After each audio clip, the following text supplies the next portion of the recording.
السلام عليكم ورحمة الله وبركاته.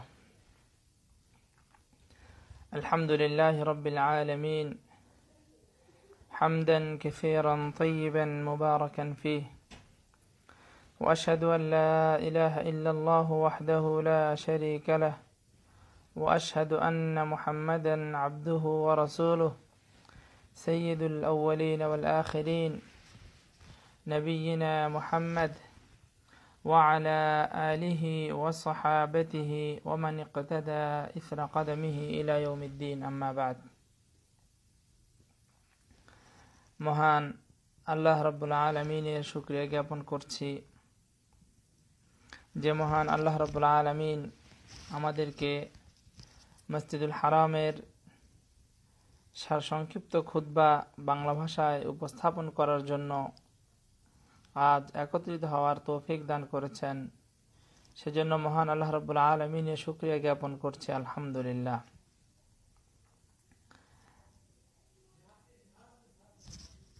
সম্মানিত প্রিয় ভাই বন্ধুগণ,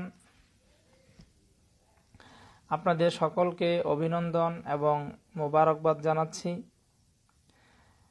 যারা আমাদের অনুষ্ঠান নিয়মিত শ্রবণ করছেন, আমাদের লাইভ প্রোগ্রামগুলো দেখছেন এবং পরবর্তীতে অনেকে আমাদের অডিওগুলো শুনে থাকেন, আল্লাহ রাব্বুল আলামিন আমাদেরকে আমরা যা কিছু শুনি সে অনুযায়ী আমল করার তৌফিক দান করুন, আল্লাহুম্মা আমিন। আজ মসজিদুল হারামে খুতবা প্রদান করেছেন ফজিলাতুল শেখ আব্দুর রহমান ইবনে আব্দুল আজিজ আস-সুদাইস হাফিজাহুল্লাহ, আমাদের সকলের পরিচিত শেখ। তিনি অত্যন্ত চমৎকারভাবে আজ বেশ কিছু বিষয় নিয়ে তিনি আলোচনা করেছেন। তার মধ্যে অন্যতম একটি বিষয় ছিল যে রজব মাসের করণীয়, বা এ মাসে আমরা অনেকেই বিভিন্ন দিনের নামে আমরা অনেক ইবাদত চালু করেছি, সেই বিষয়ে তিনি আলোচনা করেছেন। এবং সেই সাথে আরও একটি গুরুত্বপূর্ণ বিষয় তিনি আলোচনা করেছেন, তা হলো যে আমরা যারা অবসরপ্রাপ্ত ব্যক্তি রয়েছি, আমরা যারা আমাদের প্রচলিত যে চাকরির বাজার বা আমরা প্রচলিত যে শ্রম বাজারের যে পরিভাষাগুলো, সেই পরিভাষায় আমরা যাদেরকে অবসরপ্রাপ্ত বলছি এ বিষয়ে তিনি আলোচনা করেছেন যে অবসরপ্রাপ্ত ব্যক্তিদের কাজ বা তাদের বর্তমান যে করণীয়গুলো রয়েছে সেই বিষয়ে তিনি আলোচনা পেশ করেছেন। আজ ৭ই রজব ১৪৪২ হিজরি, সে মোতাবেক ১৯ ফেব্রুয়ারি ২০২১ ইংরেজি। সম্মানিত খতিব সাহেব তিনি শুরুতেই মহান আল্লাহ রাব্বুল আলামিনের প্রশংসা জ্ঞাপন করেছেন, রাসূলুল্লাহ সাল্লাল্লাহু আলাইহি ওয়াসাল্লামের প্রতি দরুদ ও সালাম পেশ করেছেন। এরপর তিনি তার মূল যে বক্তব্যের বিষয়, তিনি তার মূল বক্তব্য আলোচনা শুরু করেছেন। তিনি তার শুরুতেই তিনি উল্লেখ করেছেন যে একজন মানুষের জন্য আল্লাহ রাব্বুল আলামিন আমাদেরকে যে সৃষ্টি করেছেন, সেই সৃষ্টির সূচনা লগ্ন থেকেই আল্লাহ রাব্বুল আলামিন তার পৃথিবীর যে চিরাচরিত যে বিধান তিনি দিয়েছেন মানব জাতির জন্য, তার মধ্যে আমরা আমাদের যে মাসগুলো রয়েছে, আমাদের যে দিনগুলো রয়েছে, এগুলো মানুষের আবিষ্কার নয়, বরং এগুলো আল্লাহ রাব্বুল আলামিন তিনি মানব জাতিকে যখন থেকে সৃষ্টি করেছেন তখন থেকে তিনি মানব জাতিকে এ সকল বিষয় দান করেছেন।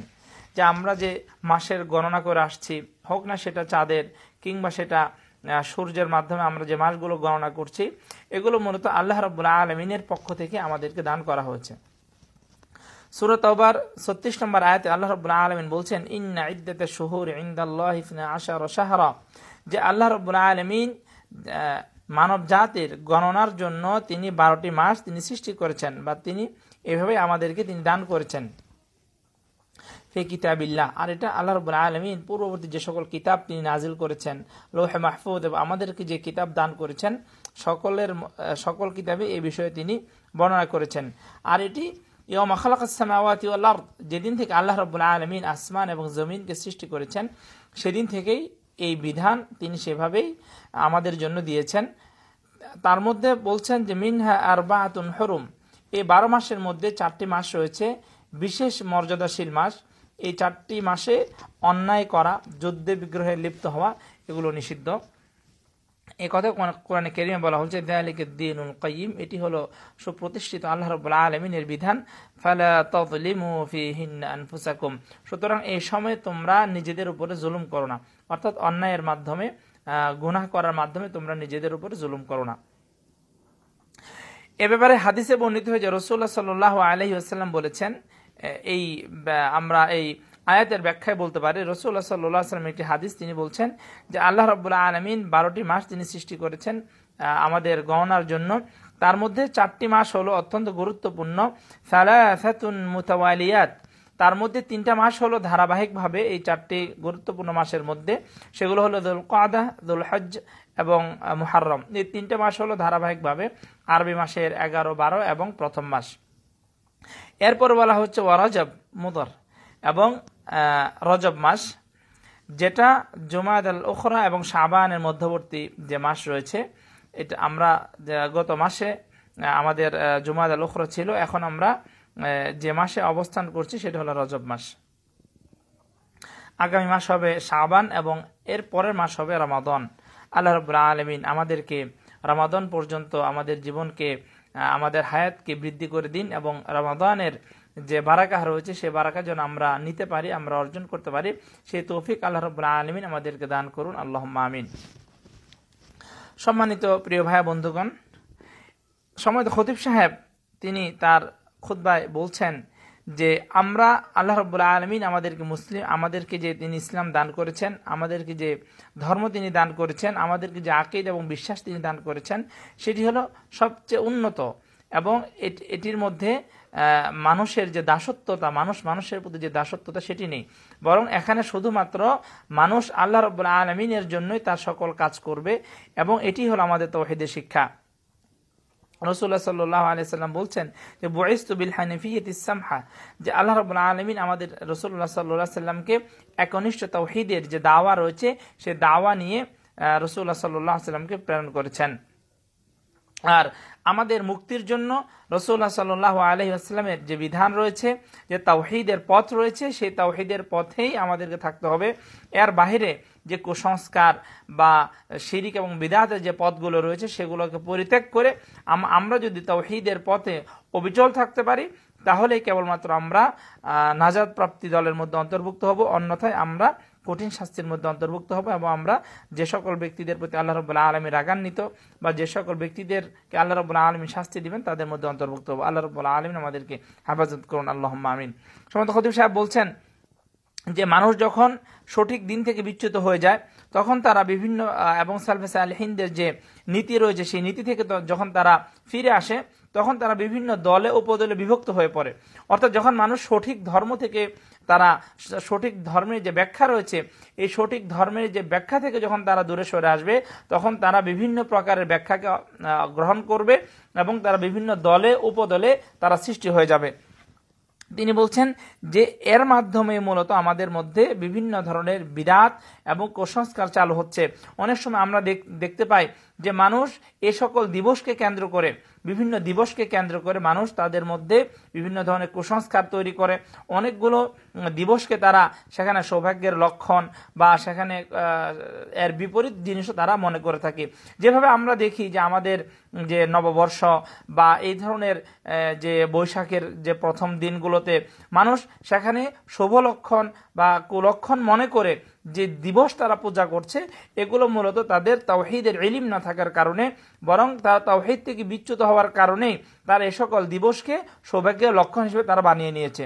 সম্মানিত খতিব সাহেব বলছেন যে সালফে সালেহিনগণদের থেকে এই মাসে, অর্থাৎ এই যে রজব মাস শুরু হয়েছে, এই রজব মাসে বিশেষ কোনো আমল বর্ণিত হয়নি, বরং যে সকল হাদিস বলা হচ্ছে সেগুলো অত্যন্ত দুর্বল, যেগুলো আমলের যোগ্য নয়। আর সহিহ সুন্নাহ এবং কোরআনের কোন আয়াতের মাধ্যমে এই মাসে বিশেষ কোন আমলের প্রমাণ পাওয়া যায়নি। এই দিকে মত প্রকাশ করেছেন অনেক বিজ্ঞ আলেম। তিনি উল্লেখ করছেন যে হাফেজ ইবনে হাজার রাহিমাহুল্লাহ, ইবনে রাজব, শেখুল ইসলাম সহ এবং পরবর্তী যুগের ইমাম শাওকানি সহ অনেকেই তারা বলেছেন যে এই মাসে কোরআন এবং সুন্নাহর মাধ্যমে প্রমাণিত বিশেষ কোনো আমল নেই, বরং এই মাসের ফজিলত হলো এতটুকুই যে এটি হলো যে বিশেষ 4টি মাস, সেই 4টি মাসের একটি মাস, এতটুকুই হলো এর সম্মান। এরপর তিনি বলছেন যে একে কেন্দ্র করে যে সকল আমল তৈরি করা হয় বা একে কেন্দ্র করে যে সকল আমল অতিরিক্ত করা হয়, এগুলো সবগুলো বিদআতের মধ্যে অন্তর্ভুক্ত হবে। সম্মানিত শ্রোতা মণ্ডলী, প্রিয় দর্শক ভাইয়া বন্ধুগণ, সম্মানিত খতিব সাহেব তার যে এই যে মাস সম্পর্কে তিনি এতটুকু আলোচনা করেছেন। এরপর তিনি তার দ্বিতীয় যে আলোচনার বিষয়, তিনি সে বিষয়ে আলোচনা করেন। সেটি ছিল যে যারা অবসরপ্রাপ্ত ব্যক্তি মুতাকাইদ হয়েছেন, তাদের যে কর্ম, সে সম্পর্কে তিনি আলোচনা করেছেন। যে বর্তমান পৃথিবীতে তিনি বলছেন যে আমরা সকলেই জানি যে আমাদের জীবন কখনোই এক ধরনের হবে না, আমাদের জীবনের মধ্যে পরিবর্তন আসবে। আমরা এক সময় ছোট থাকি, আবার আমরা যৌবনে যাই, আবার আমাদের জীবনের যে বার্ধক্য, সেটাতে আমরা চলে আসি। অর্থাৎ আমাদের জীবনের যে পরিবর্তন, এটা অবশ্যই হয়ে থাকে, আর এটা আমাদের প্রত্যেকে আমরা স্বীকার করতে বাধ্য। তিনি বলছেন এই যে জীবনের যে বিভিন্ন ফ্রেমে আমরা আবদ্ধ হচ্ছি, এটাকে আমরা স্বীকার করছি যেভাবে, ঠিক একইভাবে আমাদের বর্তমান সময়ে আমরা অনেকগুলো যে নিয়ম কারণ আমরা নিজেরা তৈরি করে নিয়েছি, বিশেষ করে শ্রমবাজারের ক্ষেত্রে, যে আমরা অনেককে বলছি যে উনি এখনো অবসরপ্রাপ্ত নন, উনি এখনো তার কর্মজীবনে আছেন। অর্থাৎ আমরা অনেককেই বলে থাকি যে উনি তার কর্মজীবনে আছেন। আবার যে সকল ব্যক্তি একটু বয়স্ক হয়ে যাচ্ছে, আমরা বলছি যে ওনারা অবসর গ্রহণ করেছেন। এই সকল বলাটা অনেকাংশেই ঠিক নয়, কেননা যে সকল ব্যক্তিদেরকে আমরা অবসর বলছি, তারা মূলত অবসর নয়, বরং তাদের জীবনের জন্য অনেক কাজ রয়েছে, তাদের অভিজ্ঞতা রয়েছে। তারা জাতির জন্য, মুসলিম বিশ্বের জন্য এবং আমাদের প্রত্যেকের জন্য তারা সম্পদ হতে পারে, তাদের থেকে আমরা বিভিন্নভাবে উপকৃত হতে পারি। তিনি এই সকল কথা উল্লেখ করেছেন। তিনি বলছেন যে বর্তমান সময়ে যদিও বা তাদেরকে অবসরপ্রাপ্ত বলা হচ্ছে, মূলত এই সমস্ত ব্যক্তিদের যে খিদমা রয়েছে সেগুলো সমাপ্ত হয়নি, বরং তারা তাদের জীবনের যে মূল যে প্রাণশক্তি ছিল, সেগুলো আমাদের জন্য তারা ব্যয় করেছেন। তাদের যে খিদমাগুলো দেশের জন্য, জাতির জন্য, ইসলামের জন্য, সেগুলো অবশ্যই প্রশংসনীয়। তিনি বলছেন যে শুধু এখানেই নয়, তাদের কাজের আরও অনেকগুলো মাজাল রয়েছে, অনেকগুলো ক্ষেত্র রয়েছে, যে সকল ক্ষেত্রেতে তারা এখনো কাজ করার মতো তাদের শক্তি এবং সামর্থ্য রয়েছে। এবং তিনি বলছেন যে তাদের এ কথা ভেবে তারা অবসরে গিয়েছেন, এ কথা ভেবে তারা যেন কাজ থেকে দূরে সরে না যায়। তিনি বলছেন যেভাবে মানুষ এই ব্যক্তি যেভাবে তার একটু উদ্দেশ্য ছিল, সে উদ্দেশ্য পর্যন্ত তিনি পৌঁছেছেন, জাতিকে খেদমা দিয়েছেন, তাকে এখন মনে রাখতে হবে তিনি নতুন একটি জীবন পেয়েছেন। আগে এক সময় তিনি বিভিন্ন অফিসিয়ালি যে টাইম ছিল, সেই টাইমের ফ্রেমে তিনি আবদ্ধ ছিলেন। তিনি সকাল 7টা থেকে বিকাল 5টা পর্যন্ত, অথবা সকাল 7টা থেকে 3টা পর্যন্ত তিনি যে চাকরির বিশেষ একটা সময় তার জন্য নির্ধারণ ছিল, এখন তিনি এখান থেকে বের হয়ে তার একটি উন্মুক্ত স্বাধীন জীবনে তিনি পদার্পণ করেছেন। এই সময়ে তার জন্য, জাতির জন্য, ইসলামের জন্য আরো অধিক কাজ করার এখন একটি সুবর্ণ তার জন্য সুযোগ এসেছে। তিনি বলছেন হতিলকাল ইয়ামুন উদাউল হাবাইনান নাস, সেই দিনগুলো প্রত্যেকের মাঝে আসবে। আমরা প্রত্যেকেই বৃদ্ধ হয়ে যাব, আমরা প্রত্যেকেই ছোট ছিলাম, আমরা আবার আমাদের যৌবনে অনেকে পদার্পণ করেছি, আবার আমরা বৃদ্ধ হয়ে যাব। আবার আমরা যারা কাজ করছি, আমাদের কাজগুলো হয়তো একদিন আমাদেরকে, এই সমাজ আমাদেরকে বলবে যে আমরা অবসরপ্রাপ্ত হয়েছি, আমাদের আর কোনো সমাজের যে গুরুত্বপূর্ণ কাজগুলো রয়েছে, সেই সমাজের গুরুত্বপূর্ণ কাজে আমাদের কোনো অংশগ্রহণ থাকবে না, সেটাই অনেকে বলে থাকবে। তিনি বলছেন যে আমরা যে যাদেরকে অবসরপ্রাপ্ত বলছি, আমাদের অনেক কাজ রয়েছে, তাদের জীবন এখানেই শেষ নয়। এমন নয় যে তারা কিছুদিন পরে মৃত্যুবরণ করবে, তাদের আরো অনেকগুলো কাজ রয়েছে। সেটা তাদের ধর্মের জন্য হতে পারে, সেটা তাদের রাষ্ট্রের জন্য হতে পারে, সেটা তাদের সামাজিকের জন্য হতে পারে। তিনি বলছেন আমাদের প্রত্যেককে একথা মানতে হবে যে তাদের যে আমরা অবসরপ্রাপ্ত বলছি, এই কথা মেনে আমরা যেন অবসর চলে না যায়, বরং আমাদের জন্য অনেক কাজ করার সুযোগ এখনো রয়েছে। বরং আমরা পূর্বে যেভাবে আমরা জাতির জন্য কাজ করেছি, এখন আমাদের জন্য কাজ করার যে প্ল্যাটফর্ম, যে সুযোগ, সেটি আগের চেয়েও আরও বেশি। তিনি বলছেন যে আমাদের বর্তমান সময়ে আমরা এই যে আমরা এই যে মাসউলিয়াগুলো রয়েছে, অর্থাৎ আমরা অবসর গ্রহণের পরে আমাদের জন্য যে নতুন, যে আমাদের জন্য দিগন্ত উন্মোচিত হচ্ছে, আমরা একসময় নির্ধারিত কাজের মধ্যে আমরা আমাদের সময়গুলোকে ব্যয় করতাম। সম্ভবত খতিব সাহেব বলছেন এখন আমরা সেই ফ্রেম থেকে বের হয়ে আমরা আমাদের সামনে বিশাল জগৎ রয়েছে, বিশাল মুসলিম উম্মাহ রয়েছে, তাদের জন্য আমরা কাজ করতে পারি। আর আমাদের এই কাজের ক্ষেত্রগুলো তার মধ্যে পরিবর্তন আসতে পারে। আমরা সেখানে মানুষের জন্য দ্বীনের কাজ করতে পারি, আমরা মানুষের জন্য উপদেশমূলক কাজ করতে পারি, আমরা মানুষের সার্বিক সমাজ কল্যাণের জন্য আমরা কাজ করতে পারি। সম্ভবত খতিব সাহেব বলছেন যে আমরা এমন একটি জাতি, আমাদের জীবনের প্রত্যেকটি মুহূর্ত আমাদেরকে কাজ করতে হবে, কারণ আল্লাহ রাব্বুল আলামিন আমাদেরকে কাজ করার জন্য সৃষ্টি করেছেন। তিনি বলছেন ওমা খালাকতুল জিন্না ওয়াল ইনসা ইল্লা লিয়াবুদুন, যে আল্লাহ রাব্বুল আলামিন আমাদেরকে ইবাদত করার জন্য সৃষ্টি করেছেন। সুতরাং আমরা এমন একটি জাতি যে জাতির মাঝে অবসর প্রাপ্ত এই ধরনের কোনো শব্দ নেই। তিনি বলছেন, একটি প্রবাদ তিনি উল্লেখ করেছেন, তিনি বলছেন যে যারা এমন একটি জাতি যাদের নিজস্ব সভ্যতা সংস্কৃতি রয়েছে, যাদের সুউচ্চ মিশন রয়েছে, দাওয়াতের মতো সুউচ্চ যে মিশনগুলো রয়েছে, এমন একটি জাতির জন্য লা তাকাউদ লিমান আরাদা আন ইয়াঈশা ফি উম্মাহ জাদিরা বিল হাদারাতি ওয়াত তাকাদ্দুম, অর্থাৎ যে জাতির যে উন্নতি, অগ্রগতি, সমৃদ্ধির যে তাদের যে আকাঙ্ক্ষা রয়েছে, সেই জাতির মানুষের কখনো অবসর থাকতে পারে না। অর্থাৎ আমাদের কাজের পরিধির কোনো সীমাবদ্ধতা নেই, আমাদের মুসলিম জাতির জন্য অনেক কাজ রয়েছে। আর আমরা সর্বদাই যা করব সেটা আল্লাহ রাব্বুল আলামিনের জন্য আমাদের জীবনকে সঁপে দিব। আল্লাহ রাব্বুল আলামিন আমাদেরকে সৃষ্টি করেছেন তার ইবাদত করার জন্য। সুতরাং আমরা অবসরের নামে আমরা যেন ইবাদত থেকে দূরে সরে না যায়, আমরা যেন নিজের মধ্যে এই জিনিসটাকে গেঁথে না দিই যে আমি এখন অবসরে রয়েছি, এই সমাজের জন্য আমার অংশগ্রহণ এখানেই থেমে যাবে, সেই ধরনের জন্য আমরা মনে না করি। তিনি বলছেন আমাদের জন্য অনেক কাজের সুযোগ রয়েছে। এরপর ওমর রাদিয়াল্লাহু তাআলা আনহুর একটি উক্তিকে তিনি উল্লেখ করেছেন। তিনি বললেন, ওমর রাদিয়াল্লাহু তাআলা আনহু বলছেন, ইন্নী লা আকরাহু আন আরা আহাদাকুম ফারিগান সাবাহলালা, যে আমি যে কোনো মুসলিম ব্যক্তিকে অহেতুক তার কোনো কাজ থাকবে না, কর্ম থাকবে না, এই ধরনের ব্যক্তিকে আমি দেখতে অপছন্দ করি। বরং আমরা তো এমন একটি জাতি, হয়তো আমরা দুনিয়ার জন্য কাজ করব, নাহলে আমরা আখিরাতের জন্য কাজ করব। আমরা যদি দুনিয়ার জন্য কাজ করি তাহলে সেটা আমাদের রিজিকের ব্যবস্থা হবে, মুসলিম উম্মার সেখানে ফায়দা হবে, আমার রিজিক থাকলে আমি সেখান থেকে দান করতে পারবো, এটি হবে আমাদের জন্য, নিজের জন্য, এবং আমরা অপর মুসলিম ভাইয়ের জন্য আমরা কাজ করতে পারবো।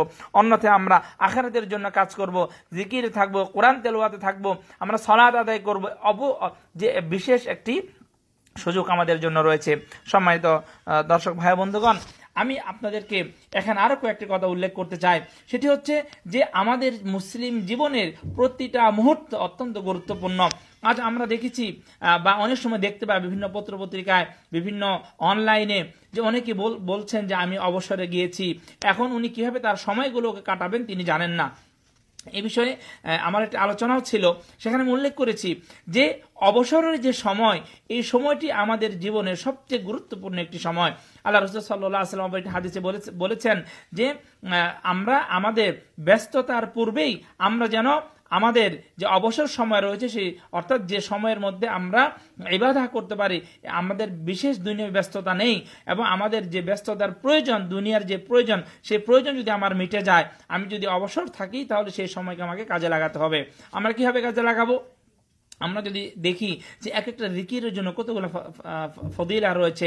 একবার যদি কোনো ব্যক্তি একদিনে লা ইলাহা ইল্লাল্লাহু ওয়াহদাহু লা শারীকা লাহু লাহুল মুলকু ওয়া লাহুল হামদু ওয়া হুয়া আলা কুল্লি শাইইন কাদির, এই আযকারটা যদি 100 বার পড়ে, এই কালিমাগুলো, বলা হচ্ছে ওই দিনে ওই ব্যক্তির চেয়ে উত্তম আমলকারী কোনো ব্যক্তি থাকবে না, যদি ওই ব্যক্তি যে তার ওই দিনে যে আহকামগুলো রয়েছে সেই আহকামগুলো যদি তিনি পালন করেন। তাহলে সেক্ষেত্রে যদি উনি 500 বার এই আজকারগুলো করেন, সকাল বিকালে যে আজকারগুলো রয়েছে সেগুলো যদি উনি আদায় করেন, তিনি যদি নিয়মিত 3 দিনে যদি কোরআন খতমের ব্যবস্থা করেন, এই ব্যক্তি যদি যে প্রতিদিন রাসূলুল্লাহ সাল্লাল্লাহু আলাইহি ওয়াসাল্লামের উপর যদি 300, 400, 500 বার করে যদি তিনি দরুদ পড়েন, তাহলে তার যেভাবে তিনি মানসিকভাবে প্রশান্তি অর্জন করবেন, তার সময়গুলো আল্লাহ রাব্বুল আলামিনের আনুগত্যে চলে যাবে, তিনি 5 ওয়াক্ত সালাত জামাতের সাথে আদায় করবেন। এইভাবে যদি একজন ব্যক্তি তার রুটিনটাকে তিনি তৈরি করতে পারেন, তাহলে তিনি কখনোই এই কথা মনে করবেন না যে আমি অবসরে চলে গিয়েছি, আমার সময় কিভাবে কাটাবো আমি জানি না। অনেকেই দেখা যায় অবসর সময়ের নামে তারা তাদের টিভিতে বা অশ্লীল বাহায়াপনা সিনেমা নাটকগুলোতে তাদের সময়কে তারা কাটাচ্ছে, আবার অনেকে গান শুনছে, পত্রপত্রিকা পড়ছে। কিন্তু আমরা যদি একটু দেখি যে আজ থেকে 100 বছর পূর্বে যখন কোনো টেলিভিশন ছিল না, সিনেমা নাটক ছিল না, পত্রপত্রিকা ম্যাগাজিন ছিল না, তখন তারা কিভাবে সময় কেটেছেন। প্রিয় বন্ধুগণ, আমি এমন অনেক ব্যক্তির ঘটনা জানি যারা তাদের অধিকাংশ সময়গুলোকে মসজিদে কাটাতেন এবং প্রতি 3 দিনে একবার করে কোরআন খতম করতেন। যদি এইভাবে আপনার মাঝে একটা প্রতিযোগিতা আপনি তৈরি করতে পারেন, যেভাবে আল্লাহ রাব্বুল আলামিন কোরআনে কারিমে বলেছেন ওয়াসারিউ ইলা মাগফিরাতিম মির রাব্বিকুম ওয়া জান্নাহ, যে তোমাদের রবের মাগফিরা এবং জান্নাতের দিকে তোমরা প্রতিযোগিতা করো। এই প্রতিযোগিতার ভাব যদি আমার মনে আমি সৃষ্টি করতে পারি, তাহলে আমার যে চাকরির পরে আমার যে সময়, অবসর সময় যাকে আমরা বলছি, সেটি আমাদের জন্য অবসর সময়ের অর্থ এই নয় যে আমরা এটিকে যেমন অহেতুক অবহেলা স্বরূপে সময়কে কাটিয়ে দিব, বরং এই সময়ে আমার অনেক কাজ রয়েছে। এই সময় আমাদের দাওয়াতি কাজের মধ্যে আমরা বেশি বেশি অংশগ্রহণ করতে পারি, আমরা যে মাজলিস করতে পারি, এই যে বিশেষ আমলগুলো, এগুলো যদি আমরা করি, তাহলে আমাদের এই সময়ের মধ্যে যারা নিজেদের মধ্যে হতাশা বা একাকিত্ব অনুভব করেন, তাদের মধ্যে এটি থাকবে না। বরং কিভাবে একজন মানুষের মাঝে, বিশেষ করে একজন মুমিনের মাঝে একাকিত্ব সৃষ্টি হবে, অথচ আল্লাহ রাব্বুল আলামিন বলেছেন ওয়া হুয়া মাআকুম আইনামা কুনতুম। কিন্তু যদি আমরা সেটাকে অনুভব করতে পারি, তাহলে আমাদের প্রতিটা তিলাওয়া, আমাদের প্রতিটা আজকারের মধ্যে আমরা আল্লাহ রাব্বুল আলামিনকে আমাদের সাথে থাকার সেই বিষয় আমরা উপলব্ধি করতে পারবো। আল্লাহ রাব্বুল আলামিন আমাদেরকে তৌফিক দান করুন, আল্লাহুম্মা আমিন। সম্মানিত খতিব সাহেব বলছেন যে সম্মানিত যে সকল ভাইরা এখনো আপনারা চাকরিজীবী রয়েছেন, আপনাদেরও অনেকগুলো দায়িত্ব রয়েছে। নির্ধারিত সময়ে আপনাদের যে চাকরির যে সময়, আপনাদের কাজের যে ঘন্টাগুলো রয়েছে, অবশ্যই সেগুলোকে আপনাদের মান্য করে চলতে হবে। কাজ শুরু হওয়ার আগে আপনাদেরকে সেখানে উপস্থিত থাকতে হবে এবং কাজ শেষ করে আপনাদেরকে যেতে হবে। আপনার যে সুযোগ দেওয়া হয়েছে, এই সুযোগকে আপনি যেন কোনো অহেতুক কাজে অপব্যবহার না করেন। আপনাকে যে শক্তি দেওয়া হয়েছে, সেই শক্তি যেন মানুষের জুলুমের প্রতি যেন আপনি ব্যয় না করেন। এটার জন্য আপনাকে অবশ্যই, হয়তো দুনিয়াতে আপনাকে কেউ জিজ্ঞাসা না করলেও আখিরাতে আপনাকে এটার জন্য জিজ্ঞাসা করা হবে।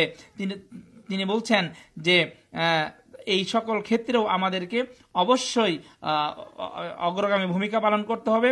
জাতির জন্য, মুসলিমদের জন্য আমাদেরকে কাজ করতে হবে এবং যারা বর্তমানে কাজ করছেন তাদের যে দায়িত্ব রয়েছে, সেই দায়িত্ব যথাযথভাবে আদায় করতে হবে।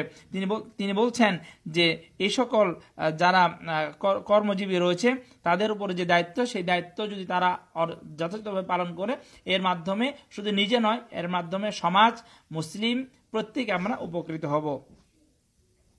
সম্মানিত খতিব সাহেব বলছেন যে বর্তমানে যে সকল ব্যক্তি তারা অবসর গিয়েছেন, অর্থাৎ নির্ধারিত যে কর্মজীবন রয়েছে সেখান থেকে যারা অবসর নিয়েছেন, আমাদের জন্য অনেকগুলো কাজ বাকি রয়েছে।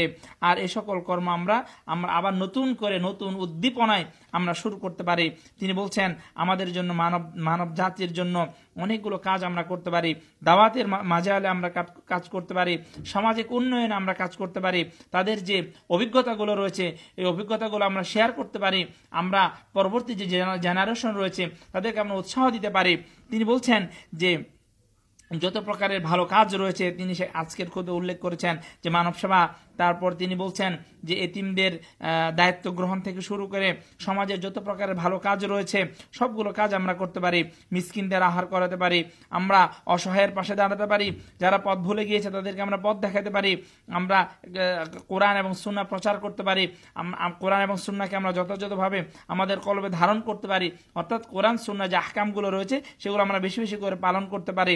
মানুষকে আমরা উত্তম নসিহা প্রদান করতে পারি। যারা অন্যায় করেছে তাদেরকে অন্যায়ের পথ থেকে সঠিক ইসলামের দিশা আমরা দিতে পারি। তিনি বলছেন এভাবে আমরা প্রতিটা ভালো কাজে আমরা অংশগ্রহণ করতে পারি। আর তিনি বলছেন এসবের মাধ্যমে আমাদের যে আল্লাহ রাব্বুল আলামিন যে সওয়াব দান করবেন সেখান থেকে কমবে না, বরং এখানে আমাদের অর্থাৎ তিনি বলছেন যে এর মাধ্যমে আমাদের সওয়াবগুলো আল্লাহ রাব্বুল আলামিন আরো বৃদ্ধি করে দিবেন। তিনি বলছেন যে আমরা আমাদের কর্মজীবনের পরে আমরা মানব সেবার জন্য, ইসলাম প্রচারের জন্য বিভিন্ন প্রতিষ্ঠান করতে পারি, মারাকেজ করতে পারি, যার মাধ্যমে আমাদের সমাজ উপকৃত হবে, আমাদের ইসলাম এবং সর্বোপরি সকলেই এখান থেকে আমরা উপকৃত হতে পারবো। তিনি বলছেন যে আমরা যদি এভাবে আমরা কাজ করি তাহলে এর মাধ্যমে নিজের যে একাকিত্ব সেটিও কেটে উঠবে, মানুষের সাথে তাদের যে দৈনন্দিন যে আচার আচরণ সেটাও যেভাবে বৃদ্ধি পাবে, ঠিক একইভাবে তারা ইসলামের জন্য, মুসলিমদের জন্য তাদের নতুন যে অংশগ্রহণ সেটাও চিরস্থায়ী থাকবে।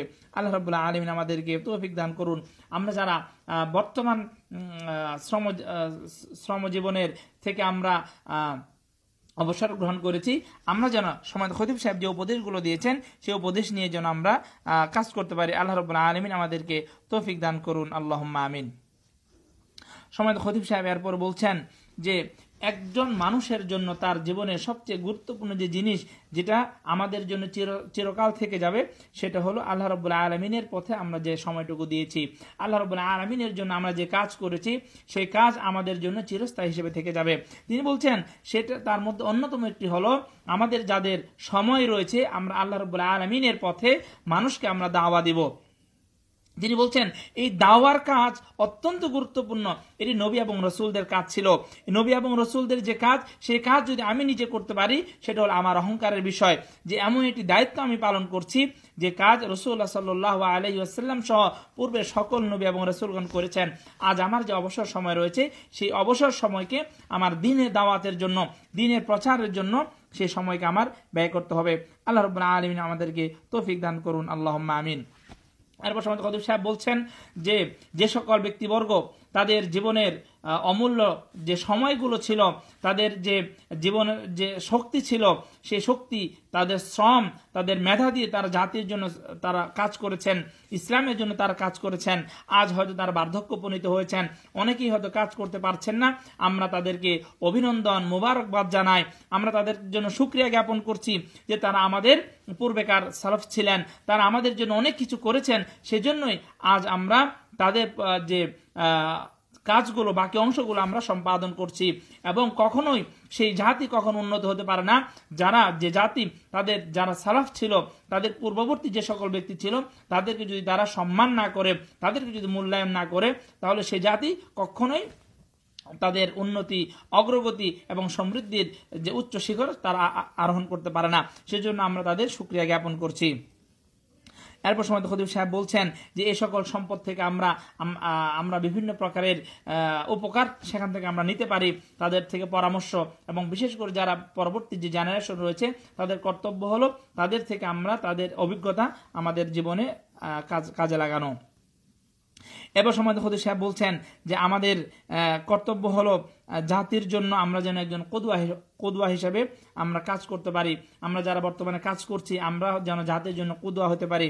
আমাদের যে দায়িত্ব রয়েছে সেই দায়িত্ব যেন আমরা যথাযথভাবে আদায় করতে পারি। তিনি সেদিকেও খুবই গুরুত্ব সহকারে তিনি নির্দেশনা প্রদান করেছেন। এরপর সময় খতিব সাহেব বলছেন যে সর্বোপরি আমাদের সকলের জন্য কর্তব্য হলো যে আল্লাহ এবং তার রাসূলের আনুগত্য করা।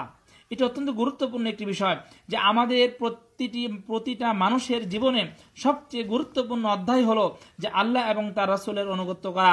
কোনো কাজে, কোনো কর্মে, কোনো কথায় যেন আল্লাহ এবং তার রাসূলের আনুগত্যের বাইরে যেন আমাদের কর্ম না হয়। সেটি হোক না কোনো ব্যক্তি, সেটা যে হোক না কেন, তার আনুগত্য করতে গিয়ে আল্লাহ এবং তার রাসূলের আনুগত্যের বাইরে যাওয়া যাবে না।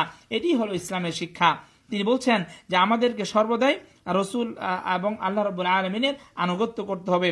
এরপর আমাদের যে আনুগত্য করতে হবে সেটা হলো আমাদের শাসকবর্গের।